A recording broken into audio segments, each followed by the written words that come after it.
Put on YouTube, me again with PDS. PDS, how's life?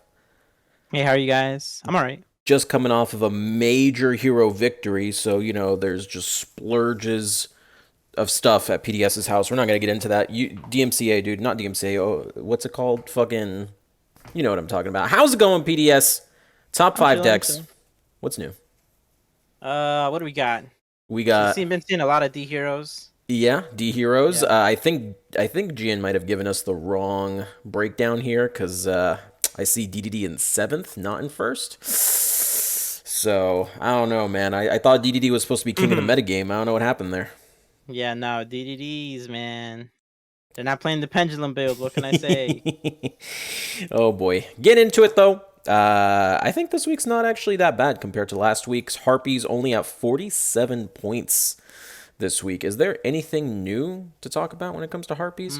No, it's the same deck as always. It just changes what decks are trying to beat them at the time Yeah, every week. for the most part. Still seeing that one TTH, that one elegant egotist. Actually, funny enough, this is the first place in Meta Weekly, as well as some other lists we saw in Battle Phase. Of course, the tournaments we have today are all the Meta Weeklies, the MCS, the Battle Phases, and the Sparrow Cup.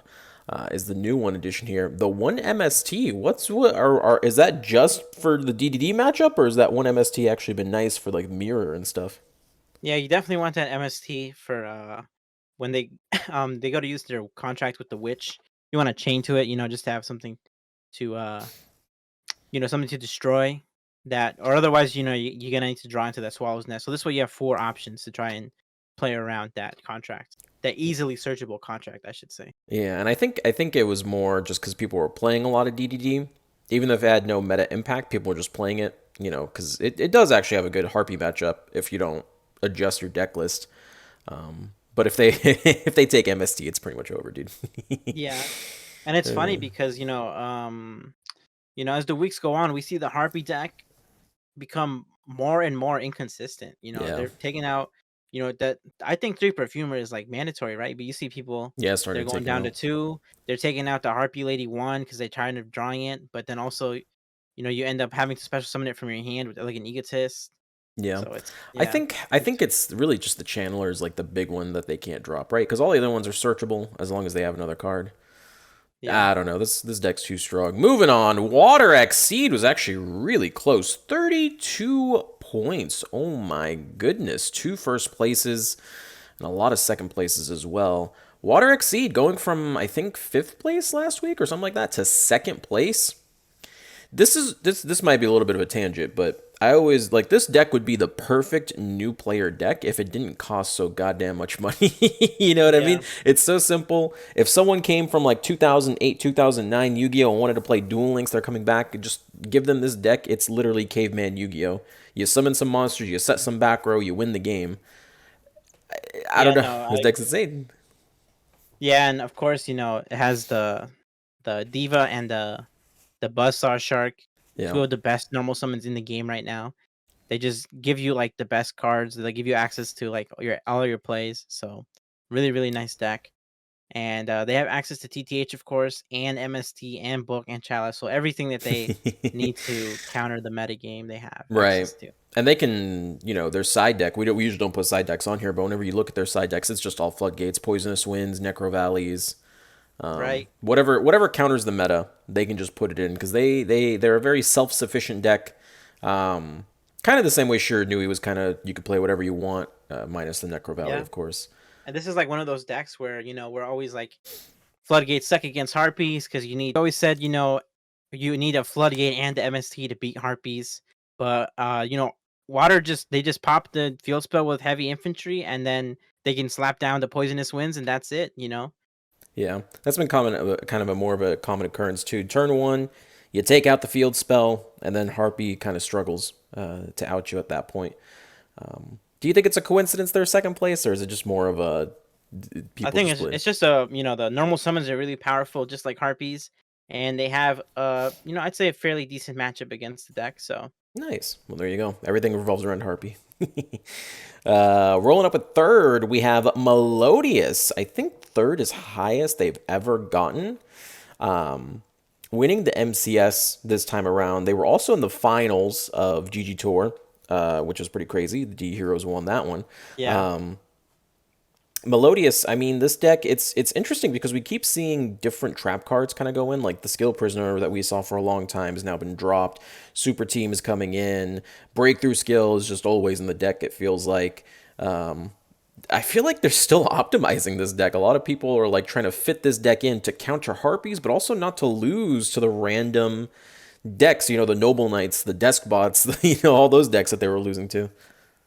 Yeah, so definitely, Score is an insane card, and honestly, so is the Soprano. Yeah. The Sharpino. I mean, the one that lets Oh, you that's to add add back, one. yeah. Yeah, it's insane. It's a really really powerful card, and yeah, you just have access to ways to just destroy a lot of decks. Like especially with Bloom Diva. A lot of Mm-hmm. decks just don't have an answer to it. So I think at one point I tuned into the stream and it was three set Celestials and one Bloom Diva on the board, and just the board state could not progress because it was just yeah, like neither side could do anything at that point, which is pretty insane. The first move is solo. A lot of people don't talk about the skill when it comes to this deck, but the first move is solo combined with the skill basically is just add a card to your hand at one point, because then you just no, and then the other thing is that they can't even respond to it. So it's yeah. really really strong, like super strong. Yeah, it's interesting. Do you think if Bloom Diva were to disappear, that's it, we just took away Bloom Diva, this deck would still be relevant? Because sometimes I just see Schwarberta beat down, and Yes, some I decks can't even mean, do that. yeah. I think that little interaction is a bit unfair, but I don't know. I think the deck is all right where it is. The power level is pretty fair. I mean, Bloom Diva sometimes is really oppressive, but overall, I think the deck is quite fair. There you go. And if you don't, go buy the new bundle, the Forbidden Chalice bundle, right? There you go. There's your True. There you go. Bloom Diva. Yeah. Gaia, another week where Gaia makes the power rankings after disappearing for a while. First in the Sparrow Cup, actually, looks like, and second in MCS. I mean, Restart played this deck, so it can't be that good. Tell me a bit about Gaia. Yeah. So Gaia is super dependent on that magical knight, the 2300 that summons the Curse of Dragon from your hand. Um, you know, it's just it's interesting deck because it's honestly pretty powerful, but it's also extremely fragile at the exact same time. Yeah. Like it's interesting how it works.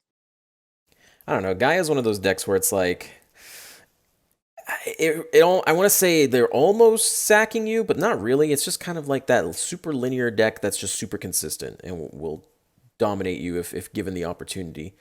Yeah. But there's nothing really meta setting by it right now. It used to be meta setting when it was even more consistent and there was more hand trap decks in the game. But I don't know. I'm glad to see it here though. 15th Yeah, place, for man. sure. It's one of those decks that's easily accessible to Yeah. semi whales, those The dolphins. Dolphin players. Magnets in 5th place. I believe Yo Sinju is right behind them as well. We usually see both Magnets and Yo Sinju. I kind of feel like this deck is slept on a little bit. It's not as crazy powerful as Harpies or Melodious, but we still see it. Winning it wins at least one tournament a week. I feel like there's at least one tournament a week where Magnets take the home the victory. Yeah, those the powerful rebirth is insane in that deck, Yeah. especially with how like much advantage you get. Like yeah, it's really really strong. Yeah, and then the Kite Roids for the hand traps. D draws just silly. Looks like they're adding Lightning Vortex now, which makes a lot of sense. We actually saw someone try to play, I think it was a Photon deck on stream today. Try to play around Lightning Vortex. Didn't work. He died. Sounds about right, though. Yeah, no. And Yeah, that and of course the is... magnetic field spell. Yeah. Field spell's pretty good. Yeah. Yeah, the Magnetic Field spell is like the best field spell in the game. It's just only tied to Yeah. magnets. I think that's pretty much it, though. Nothing too exciting. I guess we can talk a bit about DDD.